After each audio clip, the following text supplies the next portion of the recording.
Hello students, welcome to my YouTube channel. आज हम class +2 physics का मॉडल टेस्ट पेपर सोल्व करेंगे। तो शुरू करते हैं। फर्स्ट क्वेश्चन है हमारे पास। पहले 5 क्वेश्चन जो है वो 1 मार्कर है, 1-1 मार्क्स के क्वेश्चन है, तो उसमें आपको ज्यादा डिटेल लिखने की जरूरत नहीं है, पॉइंट टू पॉइंट लिखेंगे। द फर्स्ट क्वेश्चन है हमारे पास, the focal length of a plane mirror is. हमसे पूछा है कि जो प्लेन मिरर होता है उसकी फोकल लेंथ कितनी होती है, तो उसकी जो फोकल लेंथ होती है वो इनफाइनाइट होती है। आप प्लेन मिरर के सामने कहीं भी खड़े हो जाओ, जितनी मर्जी दूर खड़े हो जाओ, तो इमेज जो है वो मिरर के अंदर बनेगी। फॉर एग्जाम्पल, अगर आप एक मिरर लेके उसको सन की तरफ पॉइंट आउट करोगे तो सन की इमेज भी जो है वो उस मिरर के अंदर बन जाएगी। और सन जो है वो मिरर से काफी ज्यादा दूर है, काफी डिस्टेंस है सन का और हमारे मिरर जो हमने रखा होगा, तो इतनी दूर से भी जो इमेज बन जाएगी। तो इसलिए हम कह सकते हैं कि जो प्लेन मिरर होता है उसकी जो फोकल लेंथ होती है वो इनफाइनाइट होती है। मिरर से कितना भी दूर ऑब्जेक्ट रखते हैं, हमारी इमेज जो है वो बनेगी। सेकेंड क्वेश्चन है, at what angle the light ray is incline to the wave front. Wave front से जो है वो लाइट लाइट की रेज होती है, उसका एंगल्स कितना होता है, वो हमारा 90 डिग्री का होता है। वेव फ्रंट्स क्या होता है? वेव फ्रंट जो होते हैं सोर्सेज ऑफ लाइट्स होते हैं, जहां से जो है वो डिफरेंट जो है वो लाइट रेज जो है वो निकलती है, उसको हम वेव फ्रंट्स बोलते हैं। नेक्स्ट क्वेश्चन, थर्ड क्वेश्चन है, which photon is more energetic, a red one और अ वोलेंट वन। पूछा है कि कौन सा फोटोन की ज्यादा एनर्जी होगी, रेड वाले की या फिर वोलेट वाले की। तो आपको तो जस्ट आंसर देना, क्योंकि 1 मार्कर क्वेश्चन है, तो इसका आंसर होगा वोलेट। कैसे होगा ये आपको एक्सप्लेन कर देता हूं मैं। हमारे पास जो एनर्जी ऑफ फोटोन होती है, एनर्जी ऑफ फोटोन का फॉर्मूला होता है H E, energy is equal to H nu, जहां पे एच जो होता है वो प्लैंक्स कांस्टेंट है, प्लैंक्स कांस्टेंट, और जो हमारी न्यू होती है उसको हम फ्रीक्वेंसी बोलते हैं। और फ्रीक्वेंसी को हम लिख सकते हैं c बाय लैम्डा, जहां पे c जो होती है वो स्पीड ऑफ लाइट है, speed of light, and lambda जो है वो हमारे है पास है वेवलेंथ ऑफ लाइट, वेवलेंथ। तो हम एनर्जी के फॉर्मूले को लिख सकते हैं E is equal to h c by lambda. Nu की वैल्यू पुट कर दी है c बाय लैम्डा, तो इससे हम कह सकते हैं जो एनर्जी होती है वो इनवर्सली प्रोपोर्शनल टू होगी लैम्डा की। जितनी ज्यादा लैम्डा की वैल्यू होगी उतनी ही हमारी एनर्जी जो होगी वो छोटी होगी, कम होगी एनर्जी। जितनी ज्यादा लैम्डा की वैल्यू उतनी एनर्जी कम होगी, और जितनी लैम्डा की वैल्यू कम होगी उतनी एनर्जी जो है वो ज्यादा होगी। तो हमारे पास यहाँ पे 2 कलर्स हैं, एक कलर है रेड और एक कलर है हमारे पास वॉयलेट। हमें ये बताना है कि किसकी एनर्जी ज्यादा है। अगर हम एनर्जी ज्यादा बताना चाहते हैं तो बेसिकली हमें ये देखना है कि किसकी वेवलेंथ छोटी होगी। जिसकी वेवलेंथ छोटी होगी उसकी एनर्जी जो होगी वो ज्यादा होगी। अब अगर हम इनको वेवलेंथ के अकॉर्डिंग अरेंज करें विबग्योर के अंदर, विबग्योर, तो इसमें हम देखते हैं कि जो हमारी वेवलेंथ होती है, जैसे जैसे हम नीचे की तरफ जाते हैं तो वेवलेंथ जो है वो हमारी, जैसे हम नीचे की तरफ जाते हैं तो वेवलेंथ जो है वो हमारी इंक्रीज होती है।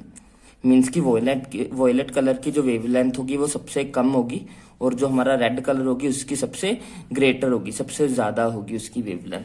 तो रेड कलर की वेवलेंथ सबसे ज्यादा है, मींस की उसकी एनर्जी सबसे कम होगी।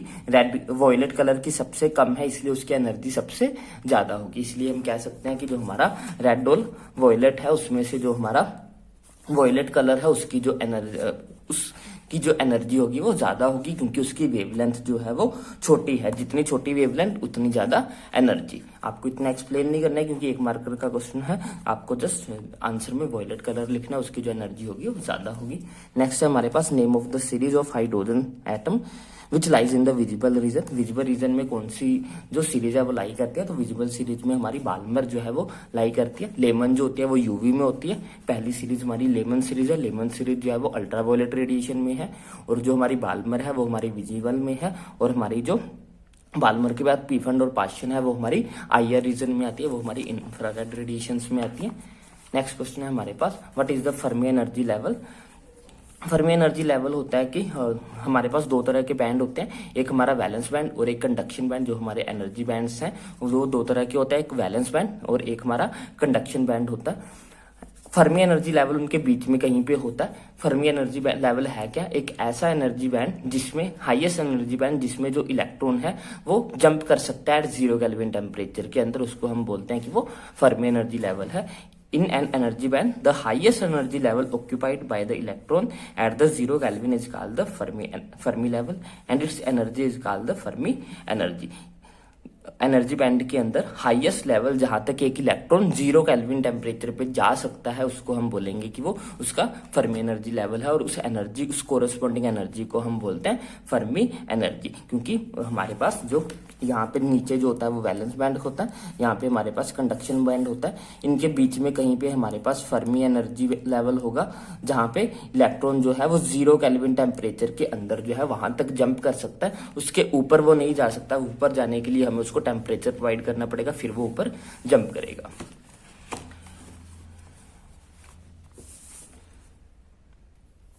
नेक्स्ट क्वेश्चन है हमारे पास, what is total internal reflection, what are the condition for the total internal reflection. यहाँ से जो क्वेश्चन है वो हमारे 2 मार्कर के हैं। हमसे पहले पूछा कि टोटल इंटरनल रिफ्लेक्शन क्या होता है। पहले मैं आपको इसके बारे में एक्सप्लेन कर देता हूँ कि टोटल इंटरनल रिफ्लेक्शन है क्या।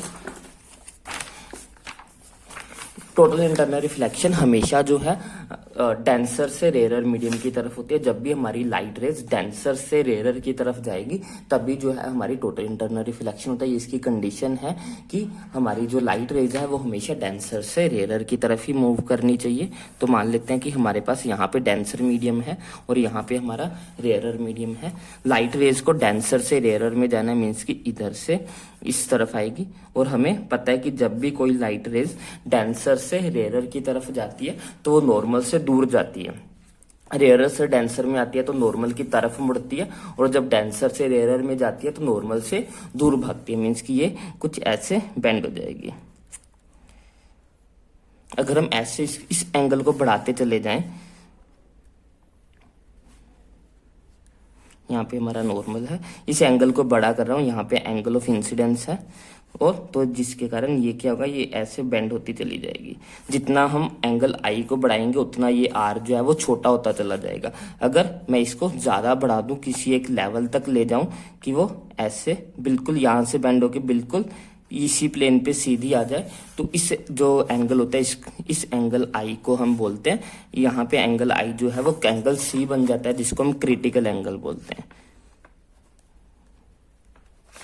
क्रिटिकल एंगल क्या है? ऐसा एंगल ऑफ इंसिडेंस जब हमारी रिफ्रैक्टेड रे जो है वो प्लेन के पैरेलल हो जाए, प्लेन के ऊपर ही जाए, प्लेन से बिल्कुल इस तरफ ना हो, इस प्लेन के ऊपर से ही जाए, उसको बिल्कुल टच करती हुई जाए, बिल्कुल उसी के ऊपर। जैसे ये हमारा प्लेन है तो इसके ऊपर से ही वो जाए, तो उसको हम क्रिटिकल एंगल बोलते हैं। क्रिटिकल एंगल क्या है?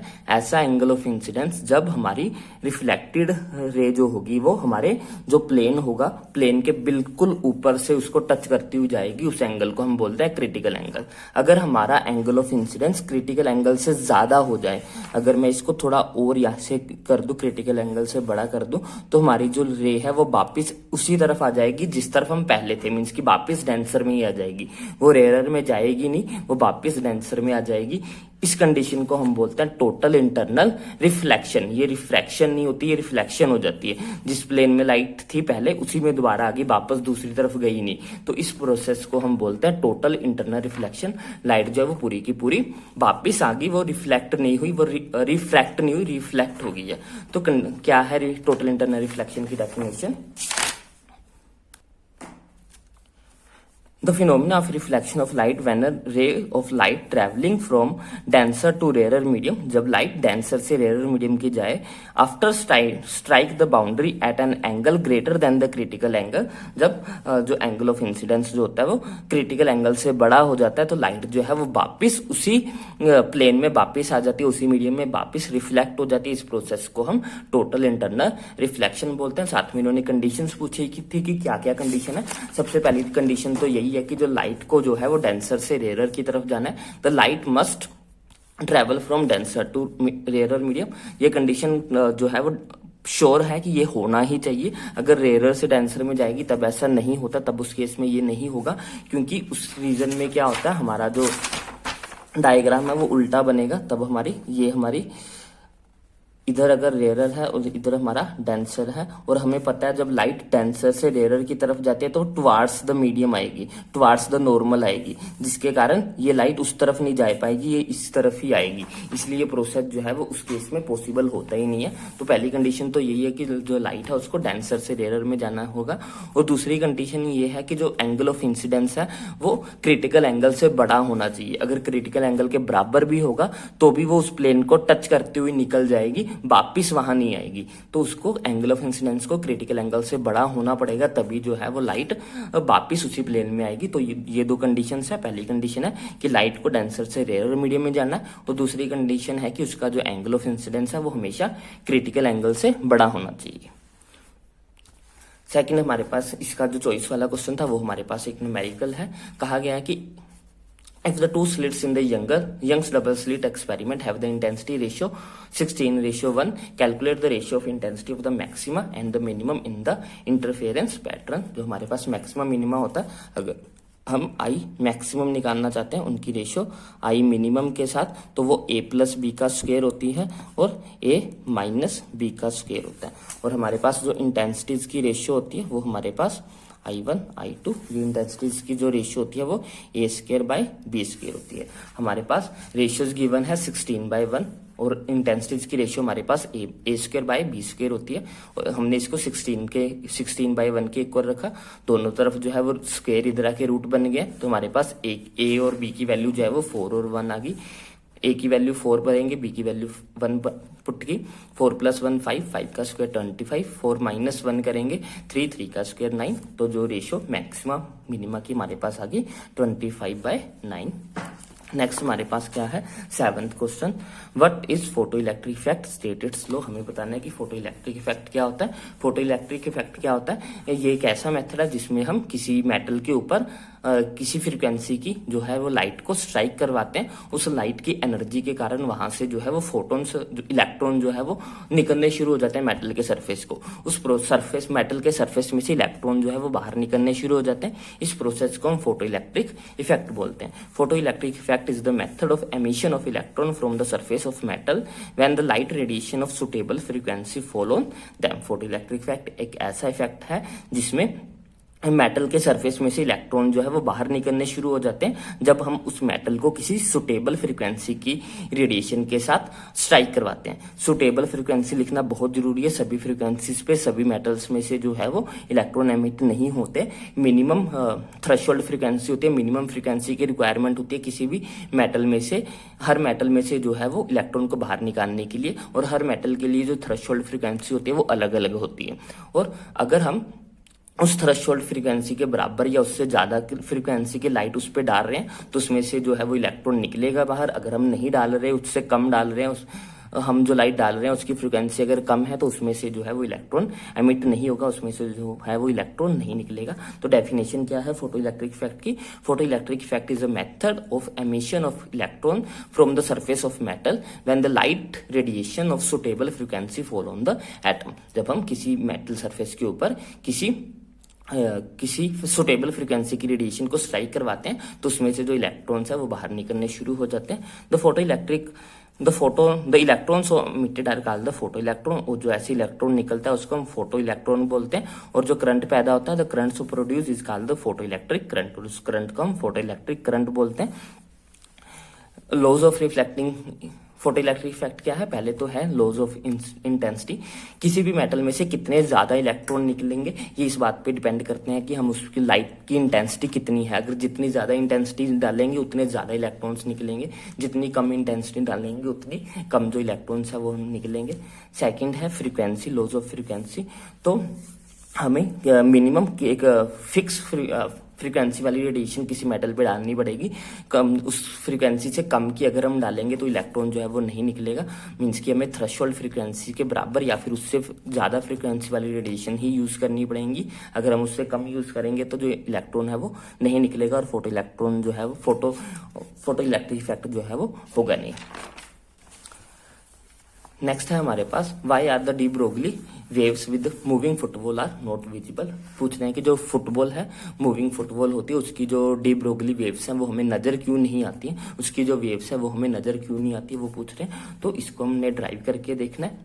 इसका रीजन ये है कि जो उसकी वेवलेंथ होती है वो वेवलेंथ इतनी छोटी होती है कि हमारी आंखें उसको ऑब्जर्व नहीं कर पाती, हमारी आंखों को वो डिटेक्ट नहीं हो पाती। हमें पता है कि डी ब्रोगली का जो फॉर्मूला होता है वो होता है lambda is equal to h over m v, जहाँ पे एच जो है वो प्लैंक्स कांस्टेंट है, एम जो है वो मास होगा और वी जो है वो वेलोसिटी होगी। हम यहाँ पे कंसीडर कर लेते हैं कि जो हमारी फुटबॉल है उसका मास 1 किलोग्राम है और वो 10 मीटर पर सेकंड की स्पीड के साथ मूव कर रही है। आपको जरूरी नहीं है कि आपको 1 किलोग्राम ही मानना या 10 मीटर, आपको जो आसान लगे आप आसानी से मान सकते हो। ये इसलिए माना गया क्योंकि इसकी कैलकुलेशंस काफी आसान हो जाएंगी। हमें एम और वी को मल्टीप्लाई करना है तो 1 और 10 को मल्टीप्लाई करना काफी आसान होगा, इसीलिए ये लिए गए हैं। बट कोई रिस्ट्रिक्शन नहीं है कि आपको 1 ही लेना है या 10 ही लेना, आप कुछ भी ले सकते हो, आपकी मर्जी है उसमें। तो हमने फुटबॉल के मास को 1 किलोग्राम मान लिया और वेलोसिटी को जो है वो 10 मीटर पर सेकंड मान लिया और इसमें वैल्यूज को पुट किया। प्लैंक्स कांस्टेंट की वैल्यू होती है हमारे पास 6.625 इंटू 10 की पावर -34 डिवाइडेड बाय 1 इंटू 10। ये नीचे बन गया 10, यहाँ से एक जीरो जो है वो कट जाएगी, यहाँ पे आ जाएगा, सॉरी एक जीरो बढ़ जाएगी तो ये हो जाएगा 6.625 इंटू 10 की पावर -35। तो अब देखिए ये इतनी ज्यादा इस वैल्यू को 10 की पावर -10 की पावर 35 के साथ डिवाइड करना पड़ेगा, तो इसका आंसर इतना ज्यादा छोटा हो जाएगा कि ये विजिबल ही नहीं होगा। इमेजिन करो कि ये ऐसे लिखा हुआ 0.0000000 34 जीरो के बाद 6 आएगा, इतनी ज्यादा छोटी वैल्यू होगी कि वो हमें नजर में ही नहीं आएगी, इसलिए वो वेवलेंथ हमें विजिबल नहीं होती है। तो इसका रीजन ये है कि जो हमारी वेवलेंथ रिलीज हो रही होती है मूविंग फुटबॉल में से, वो इतनी ज्यादा स्मॉल अमाउंट की होती है, इतनी ज्यादा छोटे स्मॉल मैग्नीट्यूड की होती है कि उसको हमारी आंखें जो है वो डिटेक्ट ही नहीं कर पाती। इसका जो चॉइस वाला क्वेश्चन है वो हमारे पास है, work function of A sodium is 2.3 electron volt, does the sodium shows photo electric emission for orange light, lambda की वैल्यू दी है उसकी और प्लैंक्स कांस्टेंट की वैल्यू हमें गिवन है। पूछ रहे हैं कि जो सोडियम का वर्क फंक्शन है वो इतना है, क्या हम अगर उस पर ऑरेंज कलर की जो लाइट है वो डाल रहे हैं तो फोटो इलेक्ट्रिक इफेक्ट होगा कि नहीं होगा। तो अभी मैंने आपको बताया कि मिनिमम जो है वो मिनिमम फ्रिक्वेंसी चाहिए चाहिए होती है फोटो इलेक्ट्रिक इफेक्ट को शो करवाने के लिए। तो हम पहले चेक करेंगे कि ऑरेंज उसको सेटिस्फाई कर रहा है कि नहीं कर रहा। तो पहले तो हम ऑरेंज की लाइट की जो है वो एनर्जी निकालेंगे कि उसमें कितनी एनर्जी है। हमें वर्क फंक्शन दे दिया 2.35 जो है हमारे सोडियम का work function. Wavelength of orange light 6800 angstrom given है। ओमस्ट्रॉम को मीटर में कन्वर्ट करेंगे तो 10 की पावर -10 के साथ मल्टीप्लाई करना है। ओमस्ट्रॉम को मीटर में कन्वर्ट किया तो 10 की पावर -10 के साथ मल्टीप्लाई। और एनर्जी का फॉर्मूला हमारे पास होता है, एनर्जी का फॉर्मूला मैंने अभी आपको बताया, is equal to H nu होता है। न्यू की वैल्यू पुट की सी बाई लैम्डा, तो एनर्जी की वैल्यू हो गया हमारे पास एच सी बाई लैम्डा। सबकी वैल्यूज पुट की तो ये हमारे पास जाउल में आ गई एनर्जी। इसको हमने जो है वो इलेक्ट्रॉन वोल्ट में कन्वर्ट किया। इलेक्ट्रॉन वोल्ट में कन्वर्ट करने के लिए इसको 1.6 इंटू 10 की पावर -19 के साथ डिवाइड किया। ये जाउल में थी, इसको इलेक्ट्रॉन वोल्ट में कन्वर्ट किया क्योंकि हमारा जो वर्क फंक्शन था वो इलेक्ट्रॉन वोल्ट में था। तो इसको इलेक्ट्रॉन वोल्ट में कन्वर्ट करने के लिए 1.6 इंटू 10 की पावर -19 के साथ जो है वो डिवाइड किया। इस पूरी वैल्यू को जब हमने सोल्व किया तो हमारे पास आंसर आया 1.83 इलेक्ट्रॉन वोल्ट, जो कि इससे काफी कम है। इससे ज्यादा अगर होता या इसके बराबर होता तो ही जो है वो ये पॉसिबल हो पाता, लेकिन ये वैल्यू इससे काफी ज्यादा कम है। तो इसलिए जो हमारी ऑरेंज कलर की लाइट है वो सोडियम में से जो है वो फोटो इलेक्ट्रॉन इफेक्ट जो है वो नहीं करवा पाएगी। तो which is less than the work function, so no photo electric emission will take place. Energy explain the significance of binding energy per nucleon in the stability of nucleus. तो binding energy क्या होती है? Binding energy है कि किसी भी nucleus के अंदर के जो हमारे पास न्यूक्लियॉन्स हैं, जैसे कि हमारे प्रोटॉन्स हो गए, हमारे न्यूट्रॉन्स हैं, उनको अलग अलग करने के लिए जो हमें एनर्जी चाहिए, उनको डिसइंटीग्रेट करने के लिए, उनको सेपरेट करने के लिए जो हमें एनर्जी चाहिए उसको हम बाइंडिंग एनर्जी बोलते हैं। The total energy required to disintegrate और separate the nucleons into the constituent particles is called the nuclear binding energy. किसी भी न्यूक्लियस के अंदर के न्यूक्लियॉन्स को डिसइंटीग्रेट या फिर सेपरेट करने के लिए जो हमें एनर्जी की रिक्वायरमेंट है उसको हम बोलते हैं बाइंडिंग एनर्जी। इसकी सिग्निफिकेंस क्या है, तो बाइंडिंग एनर्जी से हमें ये पता लगता है कि कोई ये न्यूक्लियस कितना ज्यादा स्टेबल है। अगर हम उसको तोड़ने के लिए ज्यादा एनर्जी प्रोवाइड करनी पड़ रही है तो मतलब कि वो स्टेबल है। Binding energy per nucleon determines the stability of the nucleus. तो the stability of the nucleus is proportional to the binding energy per nucleus is less, nucleon is less stable and vice versa. तो जो ये है binding energy है वो हमें ये बताती है कि कोई न्यूक्लियस कितना ज्यादा स्टेबल है। अगर हमें उसको डिसइंटीग्रेट करने के लिए, उसको सेपरेट आउट करने के लिए ज्यादा एनर्जी प्रोवाइड करनी पड़ रही है, मतलब कि वो ज्यादा स्टेबल है। अगर हमें कम एनर्जी प्रोवाइड करनी पड़ रही है तो मीन्स कि वो अनस्टेबल है, वो जल्दी टूट जाएगा, हमें ज्यादा एनर्जी। नेक्स्ट क्वेश्चन है हमारे पास question number 10, difference between the nuclear fusion and fusion. Fusion और फ्यूजन के बीच में हमें डिफरेंस बताना। तो फ्यूजन होता है जुड़ना और फ्यूजन का मतलब होता है टूटना। Nuclear fusion it takes place at very high temperature. Fusion को करवाने के लिए हमें जो है वो काफी ज्यादा टेम्परेचर की रिक्वायरमेंट होती है, अप्रोक्सीमेटली 10⁻⁷ केल्विन। जो हमारा सन है उसके अंदर फ्यूजन होता है।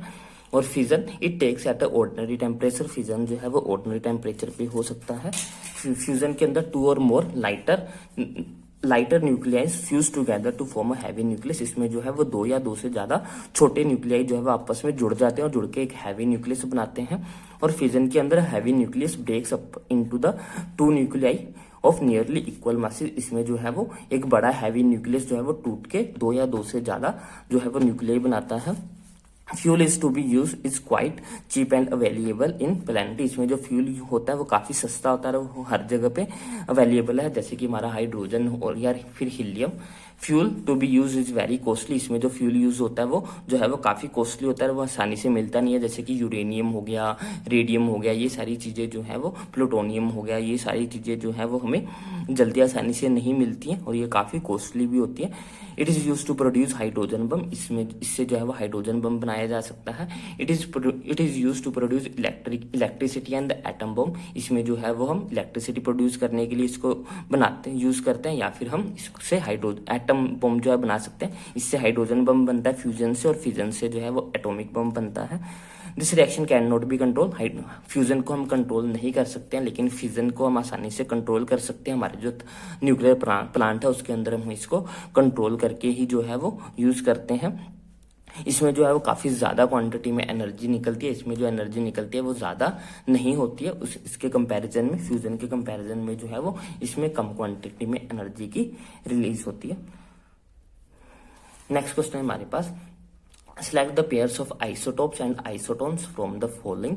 पहले तो आइसोटोप्स बता देता हूं कि क्या होते हैं। आइसोटोप्स ऐसे एटम्स होते हैं जिनका जो एटॉमिक नंबर जो होता है वो सेम होता है, बट उनका मास नंबर जो है वो डिफरेंट होता है। आइसोटोप्स के अंदर एटॉमिक नंबर जो है वो सेम रहता है, लेकिन उनका मास नंबर जो है वो डिफरेंट होता है। अब यहाँ पे देख लीजिए, उनका एटॉमिक नंबर यहाँ पे 7, यहाँ पे 7, लेकिन जो इनके मास नंबर है वो डिफरेंट है। तो ये दोनों जो है ये आइसोटोप्स होंगे। अब आइसोटोन्स क्या होते हैं? आइसोटोन्स वो होते हैं जिनमें नंबर ऑफ न्यूट्रॉन्स जो है वो सेम हो, और बट उनका जो एटॉमिक नंबर होता है वो डिफरेंट होता है।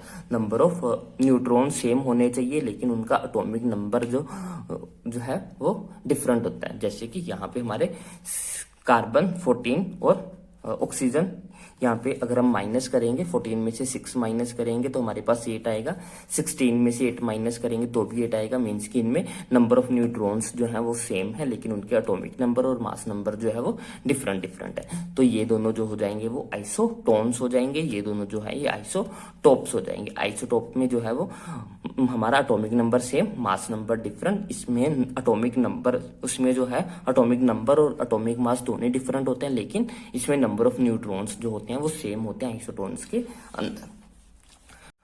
तो आज के लिए बस इतना ही। बहुत जल्द मिलते हैं नेक्स्ट वीडियो में। अगर आपको वीडियो अच्छी लगी हो तो इसे लाइक करें, शेयर करें और चैनल को सब्सक्राइब करें। Thanks for watching. Bye bye, take care.